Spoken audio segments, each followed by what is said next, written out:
புஸ்தகம் 84ஆம் சங்கீதம் 4-5 வசனங்களை நான் வாசிக்கிறேன். நம்முடைய வீட்டில் வாசமாய் இருக்கிறவர்கள் பாக்கியவான்கள். அவர்கள் எப்பொழுதும் உம்மை துதித்து கொண்டிருப்பார்கள். உம்மிலே பலன் கொள்கிற மனுஷனும் தங்கள் இருதயங்களில் செவ்வையான வழிகளை கொண்டிருக்கிறவர்களும் பாக்கியவான்கள். கர்த்தருடைய பரிசுத்த நாமத்திற்கு மகிமை உண்டாவதாக. மறுபடியுமாக ஒரு முறை உங்களோடு கூட சேர்ந்து தேவ சமூகத்திலே அமரும்படியாக ஆண்டவர் கொடுத்த பாக்கியத்தை நன்றி செலுத்துகிறேன். இந்த சாயங்கால வேளையிலே நம்முடைய ஆவிக்குரிய வாழ்க்கைக்கு தேவையான ஆவிக்குரிய சிந்தைகளை வேத வசனத்தின் மூலமாக பெற்றுக்கொண்டு சோதனையும் வேதனையும் நிறைந்த இந்த உலகத்திலே நம்முடைய விசுவாச பயணமானது வெற்றியுள்ளதாய் தீரும்படியாக வேத வசனத்திலே அதற்கு தேவையான ஆலோசனைகளை நாம் பெற்றுக்கொள்ளும் போது அது நமக்கு பிரயோஜனமுள்ளதாக இருக்கும். இந்த உலகமானது இருள் நிறைந்த உலகமாக இருக்கிறது. இருள் நிறைந்த உலகத்திலே வெளிச்சம் இல்லை என்றால் நாம் வழி தெரியாமல் அலைகிற ஒரு சூழ்நிலையிலே இருக்கும். சங்கீதக்காரன் வேதத்தை சொல்லும்போது தேவனுடைய வார்த்தையை குறித்து சொல்லும்போது உம்முடைய வசனம் என் கால்களுக்கு தீபமும் என் பாதைக்கு வெளிச்சமாக இருக்கிறது. அதாவது இருள் நிறைந்த இந்த உலகத்திலே நமக்கு ஒரு வெளிச்சம் தேவை, ஒரு விளக்கு தேவை. அப்போ இருள் நிறைந்த உலகத்திலே நாம் வீழாதபடி நடக்க வேண்டுமென்றால் வேதம் என்கிற வசனம் நமக்கு தீபமாக இருக்க வேண்டும், பாதைக்கு வெளிச்சமாக இருக்க வேண்டும். அப்படின்னா நாம் எல்லா நிலைமையிலையும் இந்த வேத வசனம் நம்மோடு கூட இருக்க வேண்டும். எல்லா சூழ்நிலையிலும் இந்த வேத வசனம் தான் நமக்கு வெளிச்சம். அப்படின்னா எல்லா சூழ்நிலையிலும் இந்த வசனம் தான் நமக்கு வழிகாட்டணும். என்ன செய்ய வேண்டும், வசனத்தில் இருந்து உள்ள ஆலோசனையின் வெளிச்சத்தில் தான் நாம் செய்ய வேண்டும். எங்கே போக வேண்டும், வசனத்தில் உள்ள ஆலோசனையின்படி தான் நான் செய்ய வேண்டும். அப்படி எல்லா சூழ்நிலையிலும் இந்த வசனம் நம்முடைய இருதயத்திலே இருக்குமானால் அது செவ்வையான பாதையை நமக்கு காட்டும். இருள் நிறைந்த இந்த உலகத்திலே நாம் வீழாதபடி இந்த வசனம் நமக்கு வெளிச்சமாக வழிகாட்டக்கூடியதாக இருக்கும். அப்படிப்பட்ட இந்த வசனத்தை இந்த சாயங்கால நேரத்திலே நாம் நம்முடைய வாழ்க்கைக்கு ஒரு வழிகாட்டியாக நாம் இதை தியானிப்போம். ஒவ்வொருவரும் ஒவ்வொரு சூழ்நிலையில் வந்திருப்பீங்க. உங்களுடைய எந்த சூழ்நிலையில் இருந்தாலும் தேவனுடைய வசனம் அந்த சூழ்நிலைக்கு ஏற்றவாறு நம்மை வழிகாட்டக்கூடியதாக இருப்போம். ஜெப சிந்தையோடு கூட அமர்ந்திருப்போம். ஆண்டவரே, இந்த சாயந்தரத்திலே எனக்கு தேவையான மன்னாவை கொடும், என்னோடு கூட பேசும் என்ற சிந்தையோடு கூட நீங்கள் அமர்ந்தீர்கள். கர்த்தர் உங்களோடு கூட பேசுவார். தயவுசெய்து யாரும் கண்ணை மூடியெல்லாம் ஜெபம் பண்ண வேண்டாம், கண்ணை திறந்தே நீங்கள் ஜெபம் பண்ணலாம். ஓகே, அதற்கு முன்னாடி நான் ஒரு சின்ன விஷயத்தை செய்யலான்னு விரும்புகிறேன். இன்றைக்கி எங்களுடைய அந்த கிட்ஸ்வேல் ஊழியத்தின் மூலமாக இங்கே வியாசர்பாடி சபையில் இந்த டீச்சர்ஸ் ட்ரைனிங் நடத்துவதற்கு எங்களுக்கு அனுமதி கொடுத்ததற்கு நன்றி சொல்லும் பொருட்டாக நாங்கள் ஒரு கிட்ஸ்வேல்லேருந்து ஒரு சின்ன கிஃப்ட்டு அது அங்களுக்காக நாங்கள் கொண்டு வந்திருக்கிறோம். அதை உங்கள் முன்னிலையிலே அதை கொடுக்க விரும்புகிறேன். அங்கள் அதை பெற்றுக்கொள்ளும்படி கேட்டுக்கொள்கிறேன்.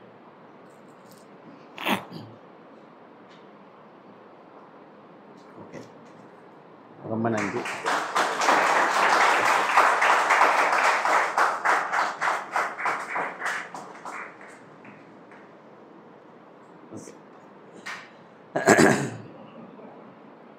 ஓகே,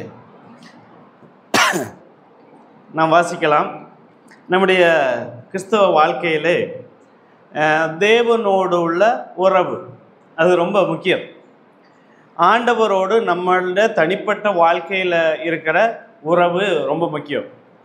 ஒரு கேள்வி, நீங்கள் யாராவது பதில் சொல்கிறீங்களான்னு பார்ப்போம். கேள்விங்கிறது ஏற்கனவே நான் இங்கே வந்திருக்கும் போது சொன்ன ஒரு விஷயந்தான். அதிலேருந்து தான் கேள்வி கேட்குறேன், புதுசாக எதுவும் சொல்லலை.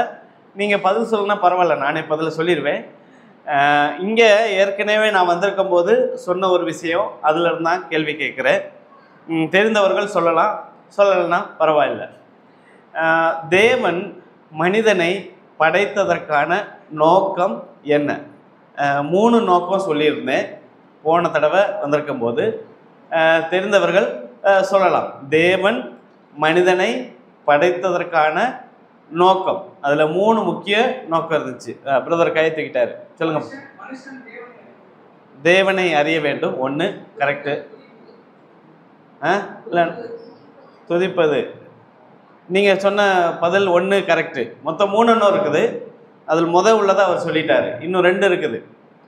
தேவன் மனிதனை படைத்ததற்கான முக்கிய நோக்கம். 2வது அவரோடு தங்கணும், அவரோடு கூட இருக்கணும். அதுவும் ஒரு வழியில் கரெக்டு தான். நான் சொன்ன அதே வார்த்தைகளை சொல்வீங்கன்னு பார்க்குறேன். கரெக்டு. முதலாவது தேவனை அறிய வேண்டும், உறவு வேண்டும், மகிமைப்படுத்த வேண்டும். 3 காரியம். இப்போ மறுபடியும் சொல்கிறேன், ஞாபகப்படுத்திக்கோங்க. தேவன் மனிதனை படைத்ததற்கான பிரதான நோக்கம் 3 நோக்கம் இருக்குது. முதலாவது மனிதன் தேவனை அறிய வேண்டும். 2வது மனிதனுக்கு தேவனோடு உறவு வேண்டும். 3வது மனிதன் தேவனை மகிமைப்படுத்த வேண்டும். இந்த 3 நோக்கத்தின் அடிப்படையில் தான் தேவன் மனிதனை படைச்சிருக்கிறார். இப்போ நாம் எல்லாருக்கும் மேலும் இந்த 3 நோக்கம் தேவனுக்கு இருக்கு. எல்லா மனிதனும் தேவனை அறிந்து கொள்ள வேண்டும். அந்த நோக்கம் நிறைவேறியிருக்கா அப்படின்னு பார்த்தா நிறைவேறலை. ஏன்னா இன்னும் அநேக இடத்துல, எத்தனையோ மலை பிரதேசத்தில், எத்தனையோ இடத்துல இயேசுன்னு சொன்னாலே என்னன்னு தெரியாத ஜனங்கள் இருக்கிறாங்க, தேவனை அறியாதவர்கள் இருக்கிறார்கள். 2, அறிந்தவர்கள் தேவனோடு உறவு இருக்குதான்னா தேவனே தெரியும், ஆனால் தேவன் கூட உறவு இல்லை. அவர் தெரியும், அவர் தெய்வம்னு தெரியும், பிசாசுக்கும் தான் தெரியும். அவர் தெய்வங்கிறது பிசாசுக்கும் தான் தெரியும். தேவன் அவர்தான் தெய்வம்னு தெரியும். முதல் நோக்கம் நிறைவேறிச்சு. ஆனால் 2வது நோக்கம் அவரோட உறவு இல்லை, எனக்கும் தேவனுக்கும் உறவு இல்லை. 3வது தேவனுக்கும் எனக்கும் உறவு இருக்குது, ஆனால் என்னுடைய செய்கையிலேயும் என்னுடைய செயலில் நான் தேவனை மகிமைப்படுத்துகிறேனா. 3வது. இந்த 3 நோக்கம் நிறைவேறும் போது தான் அது வெற்றி உள்ள கிறிஸ்தவ வாழ்க்கை. நான் தேவனை அறிந்திருக்கிறேன், நான் தேவனோடு உறவு வைத்திருக்கிறேன், நான் தேவனை மகிமைப்படுத்துகிறேன் அப்படிங்கும்போது. இப்போ ஒரு விஷயம் புரிஞ்சுக்கோங்க. விசுவாசம் அப்படிங்கிற வார்த்தை இருக்கு இல்லையா? விசுவாசம் என்பது சொல்லல்ல, செயல். ஆராதனை என்பது சொல்லல்ல, செயல். நான் ஆண்டவரை உண்மை விசுவாசிக்கிறேன் கிடையாது. அந்த விசுவாசம் செயல்களில் வெளிப்படும் போது தான் அது விசுவாசம். விசுவாசிக்கிறேன் அப்படின்னு சொல்றது விசுவாசம் அல்ல, அது செய்யும்போது தான் அது நடக்குது. வேதத்தில் அநேக உதாரணத்தை பார்க்க முடியும். ஆராதனை என்பது ஆண்டவரை உம்மை துதிக்கிறேன், ஆண்டவரை உம்மை ஆராதிக்கிறேன், ஆண்டவரே உமக்கு நன்றி, அதுவும் சொல் கிடையாது, செயல். ஆராதனை நம்முடைய ஒவ்வொரு செயல்களிலும் ஆண்டவர் மகிமைப்பட வேண்டும். அதுதான் உண்மையான ஆராதனை. உண்மை ஆராதிக்கிறேன் வாய் கொண்டு உட்கார்ந்துட்டு 100 வாட்டி ஆராதிக்கிறேன், சுத்திக்கிறேன், ஸ்தோத்திரிக்கிறேன் சொல்வது மட்டுமல்ல. ஆராதனை என்பது பழைய ஏற்பாட்டில் ஆண்டவர் மிக தெளிவாக சொல்லியிருக்கிறாரு.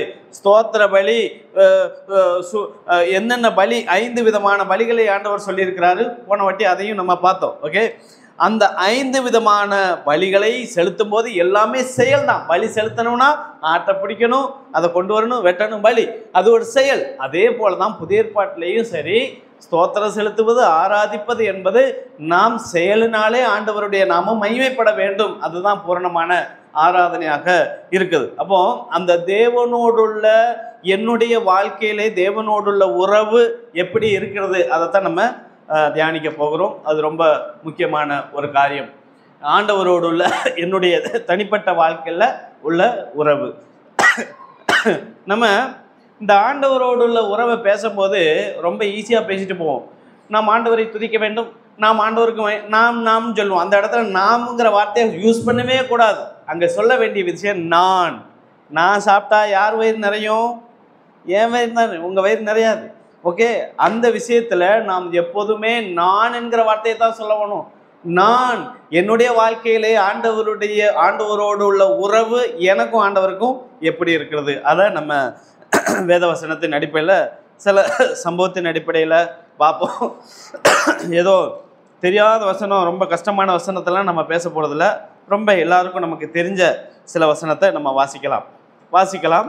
ஆதியாகமத்தின் புஸ்தகம் அதனுடைய 2ஆம் அதிகாரம்.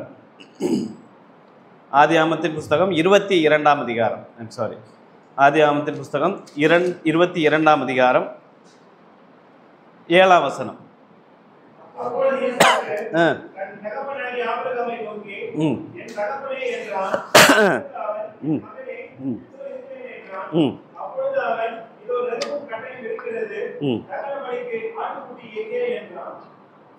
போதும். இந்த சம்பவம் உங்களுக்கு ரொம்ப தெளிவாக தெரிந்த ஒரு சம்பவம். ஆபிரகாம்கிட்ட ஆண்டவர் சொல்கிறாரு, நீ உன் மகனை எடுத்துட்டு மோரியா தேசத்துக்கு போய் நான் காண்பிக்கிற அந்த மலையில் போய் அவனை தகன வழியாக அவனை பலி செலுத்துங்கிறார். ஆபிரகாமுக்கு இந்த விஷயத்தை கேட்ட உடனே ஷாக்கிங்காக இருந்துச்சு. என் மகனையா, ஒரே மகனையா, நீர் தானேயா அந்த மகனை கொடுத்தேரு, இப்போ நீரே கேட்குறாரு, நிறைய கேள்விகள் மனசுக்குள்ளே வந்துச்சு. இருந்தாலும் ஆண்டவர் சொல்லியிருக்கிறார் இல்லையா, செய்யணும். மகனை கூப்பிட்டான், வாப்பா அப்படின்னு போனான். விறகு கட்டை எடுத்துக்கிட்டான், கத்தி, தீ, பந்தம் எடுத்துக்கிட்டு நடந்து போகிறாங்க. அப்பவும் ஆபிரகாமனுடைய விசுவாசத்தை பாருங்கள். வேலைக்கார்ட்ட சொல்கிறான், நானும் பிள்ளையாண்டனும் போய் பலி செலுத்திட்டு நாங்கள் திரும்பி வருவோம், 2 பேருமே திரும்பி வருவோன்னு தான் சொல்கிறான். அந்த இடத்துல நீங்கள் அந்த 22ஆம் அதிகாரத்திலே நீங்கள் பார்த்தீங்கன்னா 5ஆம் வசனத்தை பார்த்தீங்கன்னா என்ன சொல்கிறான்? 5ஆம் வசனம்,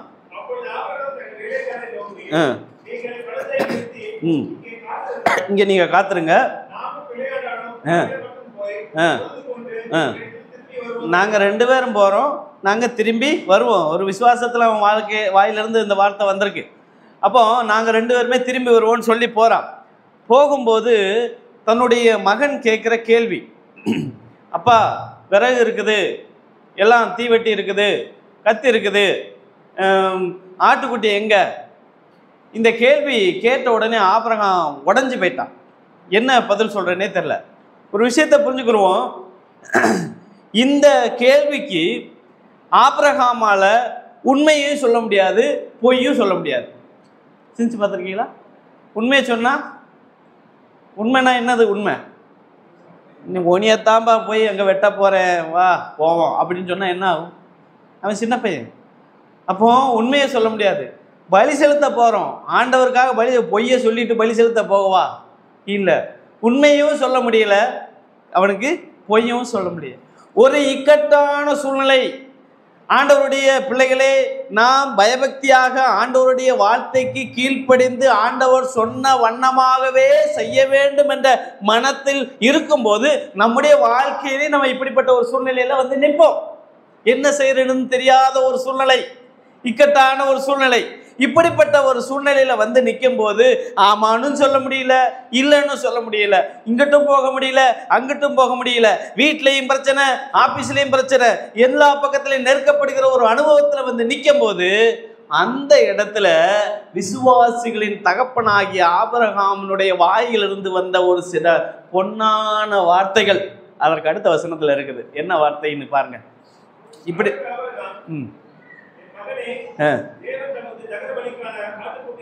இப்போ தன்னுடைய மகன் கேட்ட கேள்விக்கு பொய்யையும் சொல்ல முடியல, உண்மையும் சொல்ல முடியல.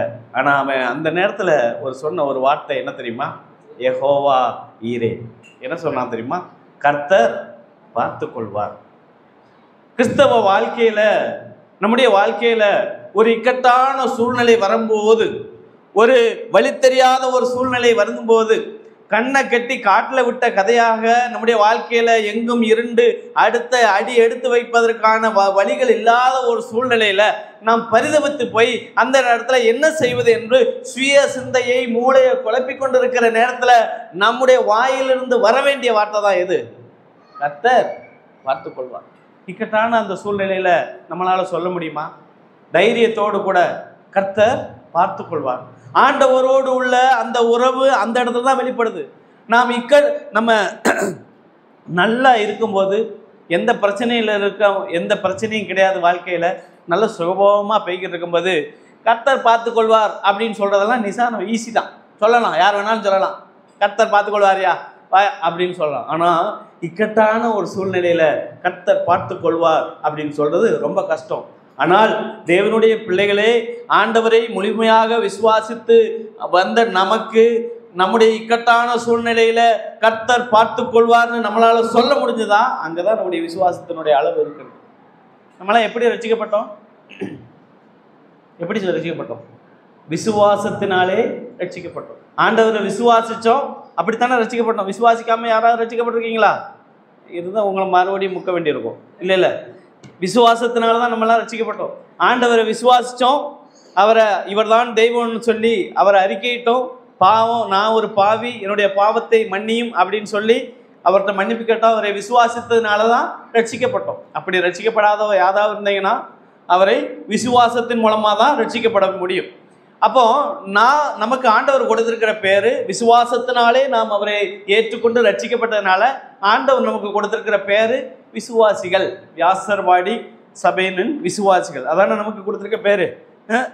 இது நம்ம ஊழியக்காரர் நமக்கு கொடுத்த பேர் கிடையாது, ஆண்டவர் நமக்கு வச்ச பேர் விசுவாசிகள் அப்படிங்கிற பேர். அப்போ நாம் எல்லாம் விசுவாசிக்கிறவர்களாக இருக்கிறதுனால ஆண்டவர் இந்த பேர் வச்சிருக்கிறார். ரெண்டு விதமா சொல்லணும். நாம் அவரை விசுவாசித்ததுனால இந்த பேரை கொடுத்திருக்கிறாரு, இன்னொன்று நாம் அவரை விசுவாசிக்க வேண்டும் அப்படிங்கிறதுக்காக இந்த பேரை கொடுத்திருக்கிறார். அப்போ இந்த விசுவாசத்தினாலே நான் ரட்சிக்கப்பட்டோம், அது மட்டும் பத்தாது, நம்முடைய வாழ்க்கையில அனுதினமும் அவரை விசுவாசித்து போகணும். அப்போ அனுதினம் நம்முடைய வாழ்க்கையில இந்த ஆபிரகாம் சொன்ன அந்த வார்த்தை, கர்த்தர் பார்த்து கொள்வார் அப்படிங்கிற அந்த வார்த்தை நம்முடைய வாயிலே இருக்க வேண்டும். அதுதான் நம்முடைய விசுவாசத்தை அளவு. ரெண்டாவது, 2 சாமுவேலின் புஸ்தகம், 2 சாமுவேலின் புஸ்தகம் அதனுடைய 6ஆம் அதிகாரம். 2 சாமுவேலின் புஸ்தகம் அதனுடைய 6ஆம் அதிகாரம். ஓகே, அதனுடைய அங்கே ஒரு சம்பவம் இருக்குது. ஓகே, வாசிங்க. 11ஆம் வசனம்.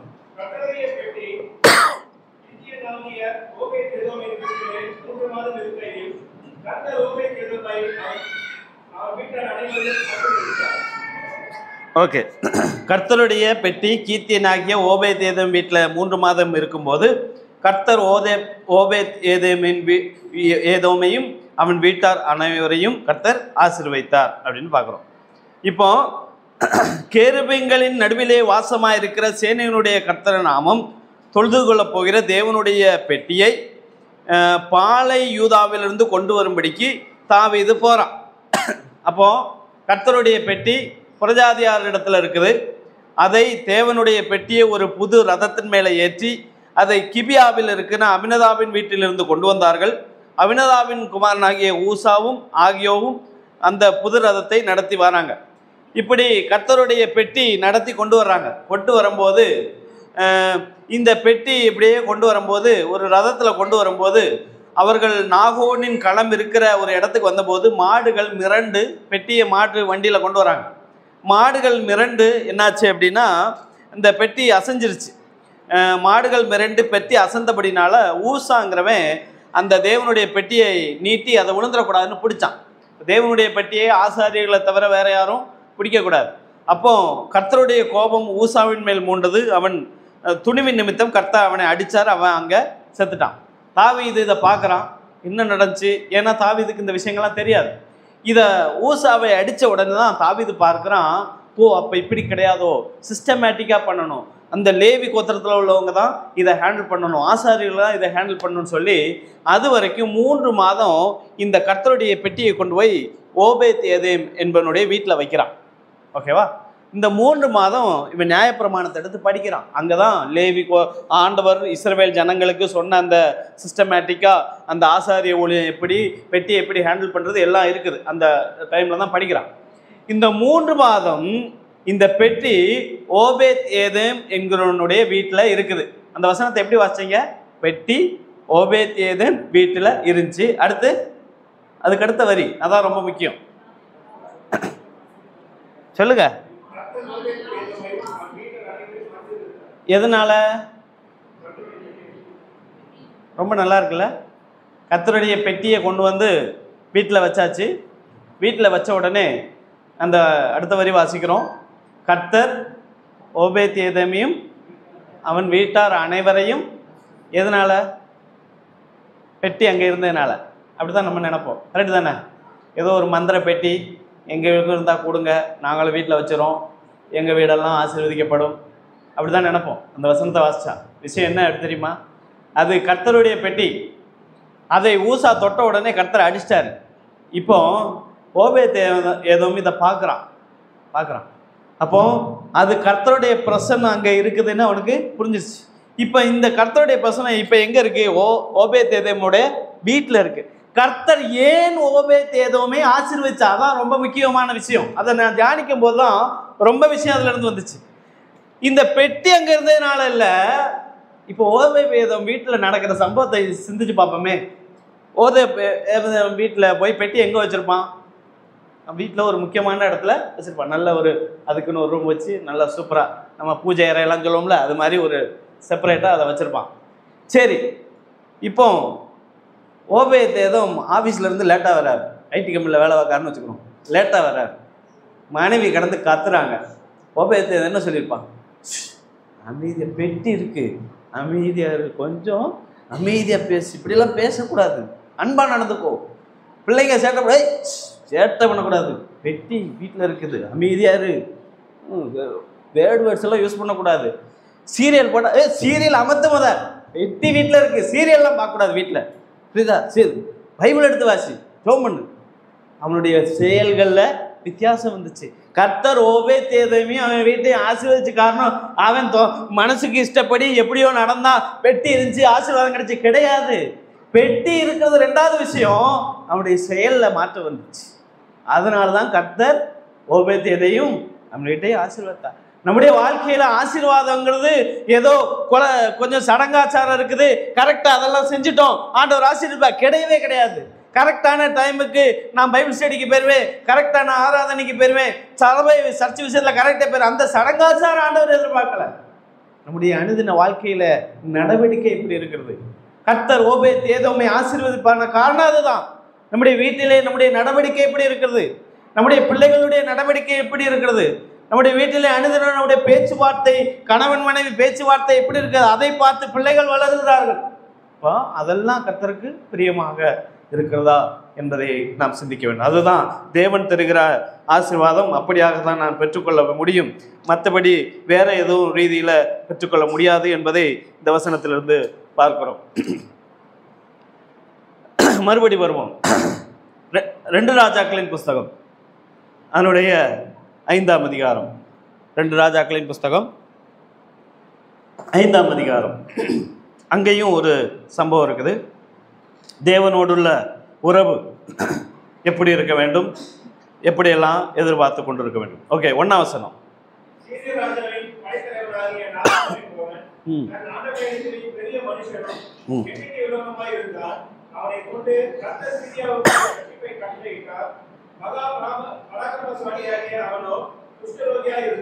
ஓகே, இங்கேயும் ஒரு மனுஷன், அவன் நாகமான், சிரிய ராஜாவின் படைத்தலைவனாகிய நாகமான். இந்த நாகமான் அவன் ஆண்டவரிடத்தில் ஒரு பெரிய மனுஷன், எண்ணிக்கையுள்ளவனாக இருந்தார். இதில் முக்கியமான விஷயம், அவனை கொண்டு கர்த்தர் சிரியாவுக்கு ரட்சிப்பை கட்டளையிட்டார் அப்படின்னு பார்க்குறோம். ஆனால் ஒரு ஒரு விஷயம் என்னென்னா, அவன் ஒரு குஷ்டரோகி. இப்போ இந்த குஷ்டரோகியாகிய நாகமான் ஒரு விஷயம் கேள்விப்படுறான். என்ன கேள்விப்படுறான் அப்படின்னா, இஸ்ரவேலில் ஒரு தீர்க்கதரிசி இருக்கிறாரு, அந்த தீர்க்கதரிசிகிட்ட போனால் என்னுடைய குஷ்டரோகம் சுகமாகும். இப்போ அவன் விசுவாசிக்கிறான். ஓகேவா, விசுவாசிச்சுட்டு ஓகே இஸ்ரவேலில் ஒரு தீர்க்கதரிசி இருக்கிறானா, அவன்கிட்ட போகலாம் அப்படின்னு. விசுவாசத்தினுடைய அடுத்த ஸ்டெப்பு தான் என்னது? ஓகே, தீர்க்கதரிசி இருக்கிறான், அவன் என்னுடைய குஷ்டரோகத்தை சரிப்படுத்துவான்னு விசுவாசிட்டான். விசுவாசித்த உடனே அடுத்து என்ன செய்கிறான்? அவன்கிட்ட போகிறதுக்கு புறப்பட்டுட்டான்.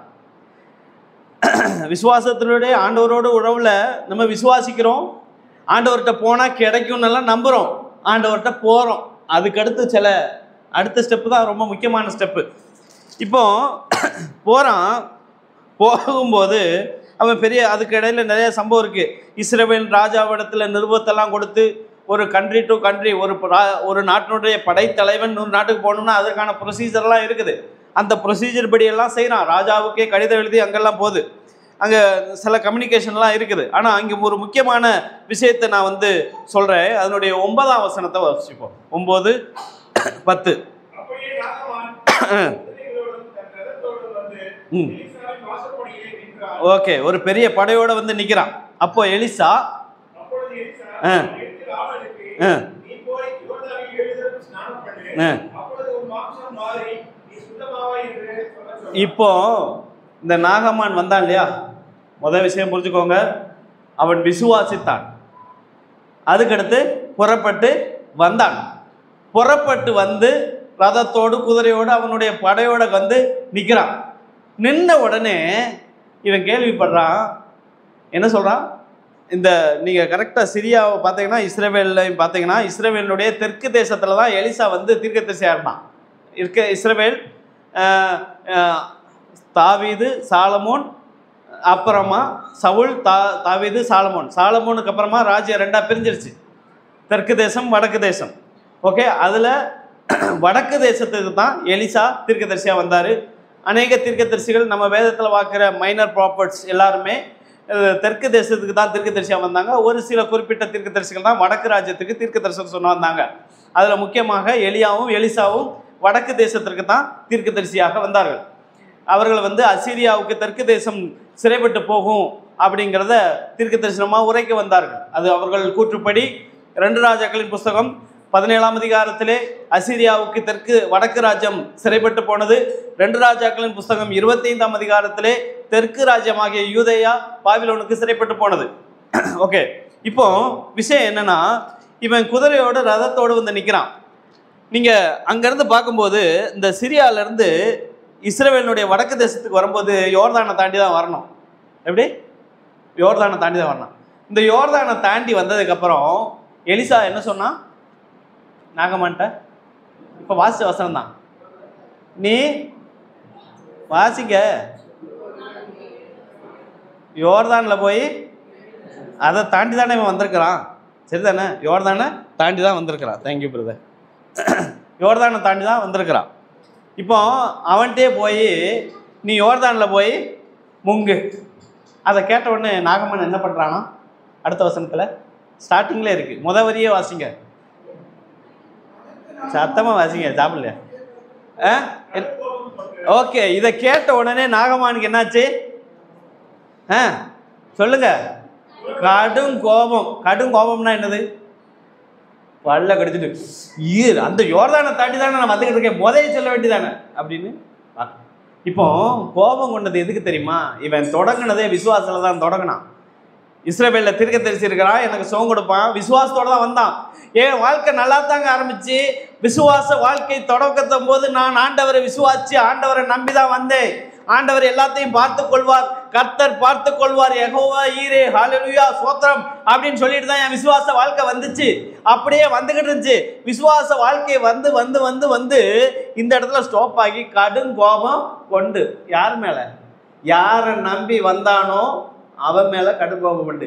எந்த தீர்க்கதரிசி எனக்கு சுகம் கொடுப்பான்னு நம்பி வந்தானோ அந்த தீர்க்கதரிசி மேலே கோபம் கண்டு என்ன சொல்கிறான்? அவன் எதிர்பார்த்து வந்தது ஒன்று. இங்கே தான் நம்ம முக்கியமாக கவனிக்க வேண்டிய விஷயம். நம்ம ஆண்டவர்கிட்ட எதிர்பார்த்து போகிறோம் இல்லையா, ஆண்டவர் என் வாழ்க்கையில் அற்புதம் செய்வார், ஆண்டவர் என்னை வழிநடத்துவார்னா நம்பி போகிறோம் தெரியுமா? அந்த இடத்துல நம்ம முக்கியமாக கவனிக்க வேண்டிய விஷயம் இதுதான்.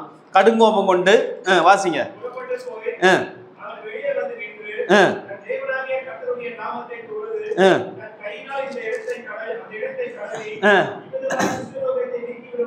இதெல்லாம் என்னது?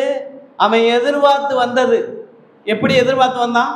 நான் அவன்கிட்ட போவேன், அவன் என்னைய போய் படுக்க போடுவான், படுக்க போட்டு அவன் தேவனுடைய நான் ஆண்டவருடைய நாமத்தை சொல்லி ஏதோ மந்திரம் ஓம் கிரீம் ஐஸ்கிரீம் பேரன் லவ்லி கிரீம் அப்படின்னலாம் சொல்லி ஏதோ என் குஷ்டரோகத்தெல்லாம் தொடுவான். அப்போ நான் சௌக்கியமா இதெல்லாம் நினச்சி போகிறேன். நம்ம ஆண்டவர்கிட்ட போகும்போது முக்கியமாக ஒரு விஷயத்தை கவனிச்சுக்கோங்க. ஆண்டவரிடத்துல நான் ஜெபிக்கும் போதும் ஆண்டவரிடத்துலேருந்து ஏதாவது எதிர்பார்க்கும் போதும் ஒரு விஷயத்தை நான் கவனமாக மனசில் வைக்க வேண்டிய ஒரு விஷயம் என்ன தெரியுமா? நாம் எதிர்பார்க்கிற விதமாக ஆண்டவர் எனக்கு செய்யணும் அப்படின்னு எதிர்பார்க்குறோம். அதான் நம்முடைய வாழ்க்கையில் தப்பு. ஆண்டவரோடுள்ள உறவில் நாம் செய்கிற மிகப்பெரிய தவறு என்ன தெரியுமா? நான் என்ன எதிர்பார்க்கணும், ஆண்டவர் அதை செய்யணும். ஆண்டவரே இதை தாரும், ஆண்டவரை தாரும் அது வேணுமா வேண்டாமான்னு ஆண்டவர் முடிவு பண்ணட்டும். அதற்கு முன்னாடியே நம்ம என்ன பண்ணுறது? இதை தாரும் ஆண்டவர், இறங்கும், ஏதாவது பண்ணும் ஆண்டவரேன்னு சொல்லி அவர் வலுக்கட்டாயமாக பிடிச்சிக்கணும். அப்போ ஆண்டவரிடத்துல ஆண்டவருடைய உம்முடைய சித்தம் என்ன?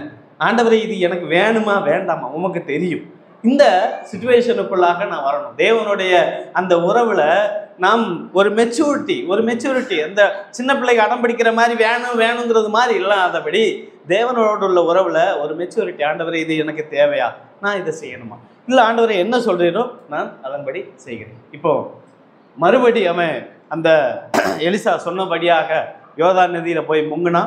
7 வாட்டி முங்கின உடனே அவனுக்கு சுகம் கிடைத்ததாக பார்க்கிறோம். ஆண்டவரோடு உள்ள அந்த உறவுல நமக்கு சில முக்கியமான ஒரு காரியங்கள்.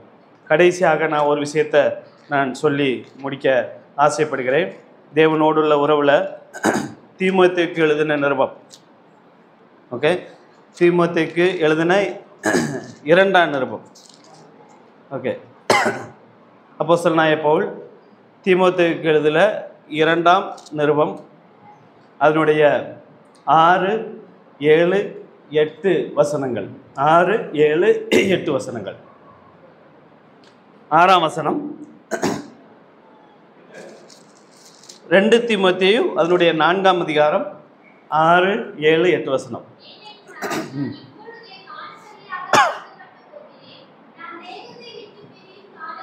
ஓகே சிஸ்டர், போதும்.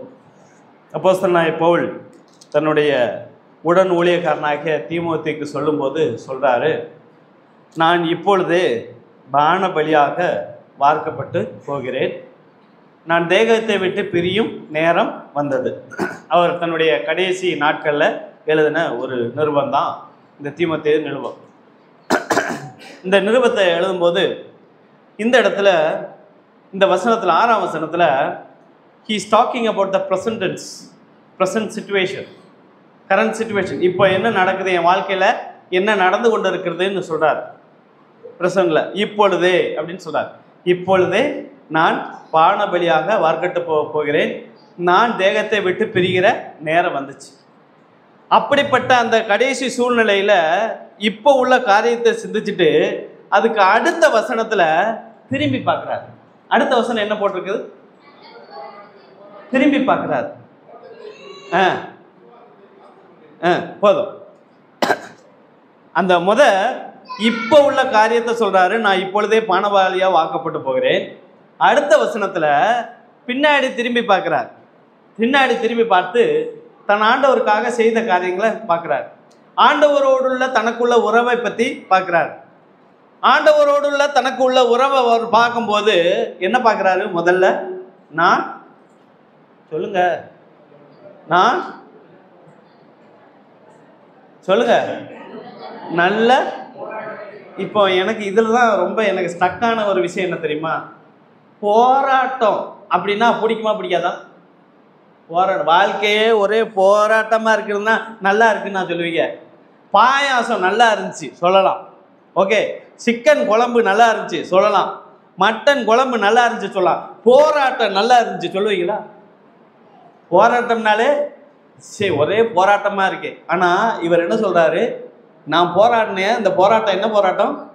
நல்ல போராட்டம். கிறிஸ்தவ வாழ்க்கையில் எனக்கு எதிராக வந்த காரியத்தை எல்லாமே நான் எப்படி பார்க்குறேன்? நல்ல போராட்டமாக பார்க்குறேன். நல்ல போராட்டத்தை நான் நல்லா போராடினேன். கிறிஸ்தவ வாழ்க்கையில் அந்த அப்போஸ்தலனாகிய பவுல் ஆண்டவருக்காக தன்னுடைய வாழ்க்கையை அர்ப்பணித்து ஆண்டவருடைய ஊழியத்தை செய்து செய்து பாடுகள் கஷ்டங்கள் எல்லாவற்றையும் சகித்து கடைசி வந்து சொல்றாரு, நான் அனுபவித்தது, நான் போராடினது, என் வாழ்க்கையில் ஏற்பட்ட சூழ்நிலைகள் எல்லாமே என்ன போராட்டம்? நல்ல போராட்டம். ஆண்டவருக்காக நான் செய்தது எல்லாமே நல்ல போராட்டத்தை போராடினேன், இப்போ ஓட்டத்தை முடித்தேன். திரும்பி பார்த்து சொல்றாரு, தன்னுடைய வாழ்க்கையை திரும்பி பார்க்கிறாரு சொல்றாரு. அதுக்கு அடுத்த வாழ்க்கையில முன்னாடி பார்க்கிறாரு, ஃபியூச்சர் டென்ஸ். ப்ரெசன்ட் டென்ஸ், அடுத்து பாஸ்ட் டென்ஸ். இப்போ அடுத்த வரி வாசிங்க.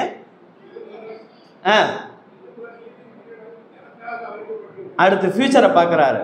இது முதல் எனக்காக ஒரு நீதியின் கிரீடம் வைக்கப்பட்டிருக்கிறது அப்படின்னு சொல்றாரு. இனிமே உள்ளது. அதுக்கடுத்து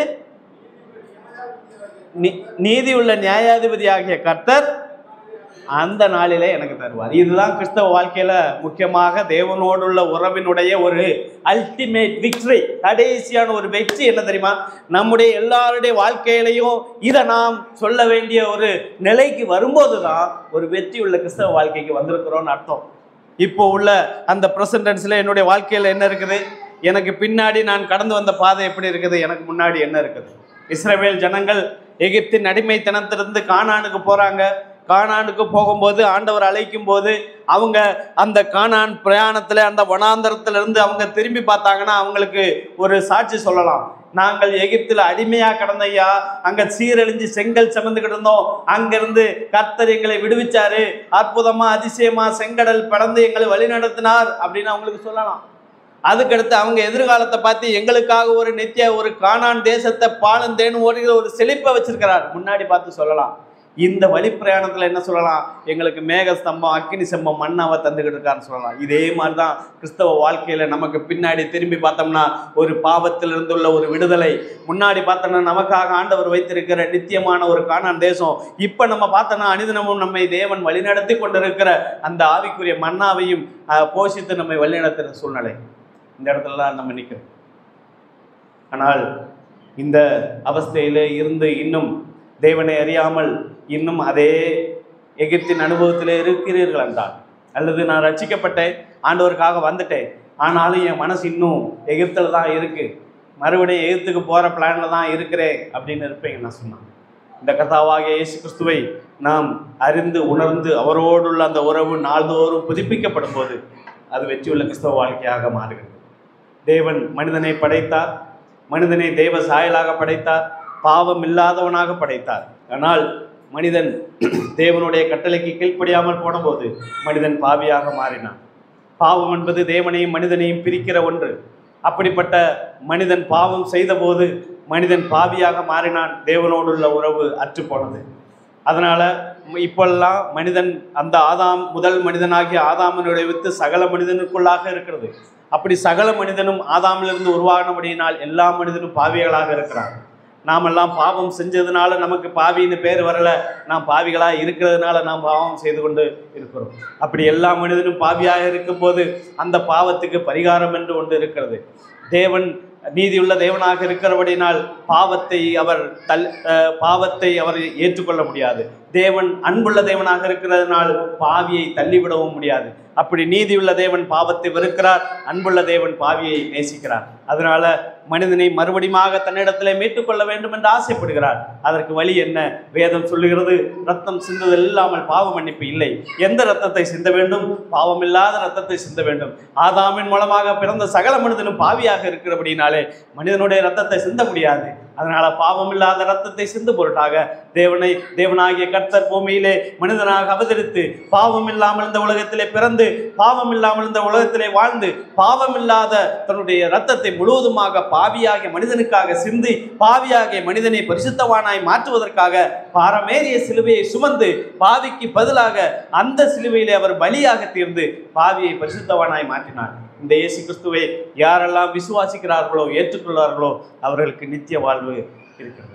இந்த இயேசுவை ஏற்றுக்கொள்ளும் போதுதான் அவரோடு கூட தேவனோடு கூட ஒரு உறவு நமக்கு தொடர்கிறது.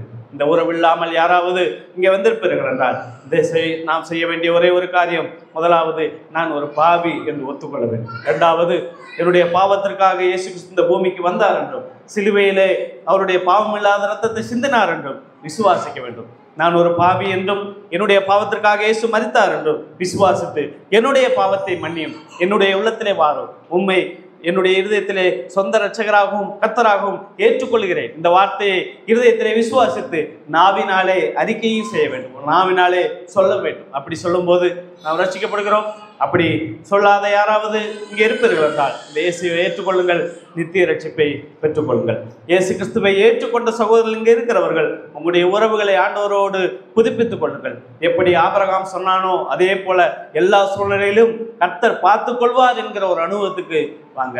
எல்லா சூழ்நிலையிலும் யோபேத் வீட்டில் எப்படி பெட்டி இருந்ததோ அதே போல என் வீட்டில் ஆண்டவருடைய பிரசன்னம் இருக்குது, அதனால நான் கர்த்தருக்கு பயந்து வாழ வேண்டும் என்கிற ஒரு அனுபவத்தோடு கூட வாழுங்கள். நாகமானை போல நான் எதிர்பார்க்கிற வரமா ஆண்டவர் செயல்படணும் என்று அல்ல, ஆண்டவர் எதிர்பார்க்கிற வரமா நான் வாழணும் என்கிற தீர்மானத்தோடு கூட வாழணும். அப்படி வாழும்போது கர்த்தர் நம்முடைய வாழ்க்கை ஆசீர்வாதமுள்ள வாழ்க்கையும் தேவனோடுள்ள உறவு இன்னும் நாளுக்கு நாள் இறுகி நல்ல ஸ்ட்ராங்கான ஒரு உறவு ஏற்பட இந்த வசனத்தின் மூலமாக கர்த்தர் நம்மை வழிநடத்துவாராக. நாம் கண்களை மூடி தேவ சமூகத்திலே கேட்ட வசனம் நம்முடைய இருதயத்திலே கிரியை செய்யும்படியாகவும் அந்த கேட்ட வசனத்துக்கு ஏற்றபடியாக வசனத்தை கேட்டு ஐயா நல்லா பேசுனீங்க, நல்லா இருந்துச்சு அப்படின்னு சொல்லாதபடி என்னுடைய வாழ்க்கையிலே இதை பிரயோஜனப்படுத்த வேண்டும் என்ற சிந்தையோடு கூட நாம் கண்களை மூடி ஆண்டவர் சமூகத்திலே நாம் ஜெபிக்கலாம். எங்களை நேசிக்கிற நல்ல தகப்பனே, இந்த நல்ல வேலைக்காக நன்றியோடு ஸ்துதிக்கிறோம், ஸ்தோத்திரிக்கிறோம் கர்த்தாவே. இந்த நேரத்திலும் இந்த சாயங்கால வேளையிலே உடைய பிள்ளைகளாகிய நாங்கள் உடைய சமூகத்திலே வந்து கர்த்தாவே உம்மை துதித்து பாட எங்களுக்கு உதவி செய்தீர். உடைய வசனத்திலிருந்தும் கேட்க உதவி செய்ததற்காக நன்றியோடு ஸ்துதிக்கிறோம். நீர் தந்த வசனத்துக்காக நன்றி செலுத்துகிறோம் கர்த்தாவே. இந்த கூட்டத்திற்கு கர்த்தாவாகிய இயேசு கிறிஸ்துவை தங்களுடைய வாழ்க்கையிலே சொந்த இரட்சகராக ஏற்றுக்கொள்ளாமல் யாராவது வந்திருப்பார்கள் என்றால் கர்த்தாவே அவருடைய இருதயத்தை பரிசுத்த ஆவியானவர் தொடும்படியாக ஜெபிக்கிறோம். ஆண்டவருடைய இருதயத்திலே கிரியை செய்து மெய்யான தேவனாகிய கர்த்தர் ஒருவரே அவர் பாவிகளுக்காக தன்னுடைய ரத்தத்தை சிந்தி மீட்டுக் கொண்டார் என்கின்ற அந்த தேவனுடைய அன்பை உணர்ந்து கொண்டு அவரை ஏற்றுக்கொள்ள கர்த்தர் உதவி செய்யும்படியாக ஜெபிக்கிறோம். விசுவாசிகளாக தேவனை ஏற்றுக்கொண்ட சகோதர சகோதரிகள் வந்திருக்கிறார்கள் கர்த்தாவே. அவர்களும் தங்களுடைய வாழ்க்கையிலே கர்த்தரை தேடுகிறவர்களாகவும் தேவன் மீது முழு நம்பிக்கை வைக்கிறவர்களாகவும் தேவனோடுள்ள உறவை அனுதினம் புதுப்பித்து கொண்டு நடக்கிறவர்களாகவும் கர்த்தர் ஒவ்வொருவருக்கும் கர்த்தர் எங்களுக்கு உதவி செய்யும்படியாக ஜெபிக்கிறோம். எங்களோடு கூட இருந்து இவ்வளவு நேரம் வழி நடத்தினது அதற்காக நன்றி செலுத்துகிறோம். பிரிந்து செல்கிறோம். உடைய கிருபை எங்களோடு கூட இருக்கட்டும். வர இருக்கிற நாளிலே கர்த்தர் உடைய சத்தியத்தின்படியும் உடைய வசனத்தின்படியும் எங்களை வழிநடத்தும். ஊழியருக்கான ஐயாவுக்காக ஜெபிக்கிறோம், மூப்பர் ஐயாவுக்காக ஜெபிக்கிறோம். கர்த்தர் தாமே அவர்களோடு கூட இரும். தேவன் தாமே அவர்களை பலப்படுத்தும். சபையினுடைய நடத்திப்பு காரியங்களிலே கர்த்தர் தாமே ஞானத்தை கொடுத்து சபையான பாதையிலே வழிநடத்த கர்த்தர் அவர்களை வழிநடத்தும்படியாக ஜெபிக்கிறோம். விசுவாசிகள் ஒவ்வொருவரையும் உடைய கடத்தில் வைத்து ஜெபிக்கிறோம். கர்த்தர் ஒவ்வொரு கூட இரும். கைட்டு செய்கிற வேலைகளை கர்த்தர் ஆசீர்வதியும். படிக்கிற பிள்ளைகளையும் உடைய கர்த்தர் வச்சு ஜெபிக்கிறோம். அந்த பிள்ளைகளுக்கு தேவையான ஞானத்தை கொடும். எக்ஸாம் வருகிறது கர்த்தாவே, பரீட்சை எழுதுகிற பிள்ளைகளுக்கெல்லாம் ஞானமாய் பரீட்சை எழுதுவதற்கு ஞாபக சக்தியை கர்த்தர் கொடுத்து வழிநடத்தும்படியாக ஜெபிக்கிறோம். படித்து முடித்து அடுத்து காலேஜ் போன்ற காரியங்களுக்கு போகிறவர்களுக்காக ஜெபிக்கிறோம். கர்த்தர் நல்ல எதிர்காலத்தை கொடும். அவர்களுக்கு வேண்டிய இடத்திலே காலேஜ் கிடைத்து சரியான முறையிலே சேர கர்த்தர் எல்லா வழிவாசல்களையும் திறந்து தரும்படியாக ஜெபிக்கிறோம். இப்பொழுது நாங்கள் பிரிந்து செல்கிறோம். உங்களுடைய பிரச்சனைகளோடு கூட இருக்கட்டும். உங்களுடைய வருகை தாமதிக்குமானால் நாங்கள் மறுபடியும் கண்டு சந்தோஷிக்க உதவி செய்யும். துதி கன மகிமையெல்லாம் ஒருவருக்கே செலுத்துகிறோம். எங்களுக்காக ஜீவன் தந்த கர்த்தரும் இரட்சகரும் மீட்பருமாகிய இயேசு கிறிஸ்து நாமத்தில் ஜெபிக்கிறோம் எங்கள் ஜீவன நல்ல பிதாவே, ஆமென். நாத்துமாவே கர்த்தரை ஸ்தோத்திரி, முழுவதுமே ஒரு பரிசுநாமத்தை ஸ்தோத்திரி. நாத்துமாவே கர்த்தரை ஸ்தோத்திரி, அவர் செய்த சகல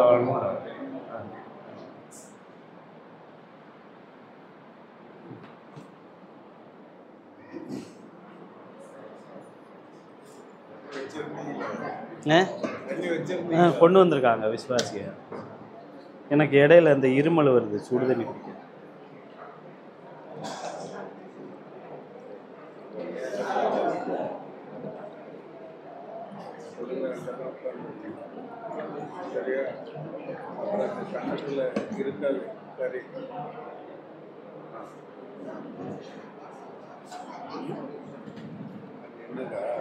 வீட்டுக்கு வா,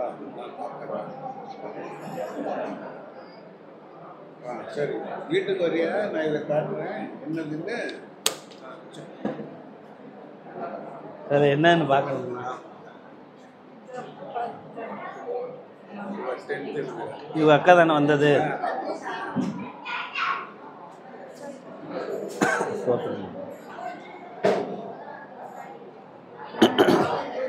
இப்போ என்ன பண்ணிட்டு இருக்கா பாப்பா? 10வது. ஆமாம், எக்ஸாமு.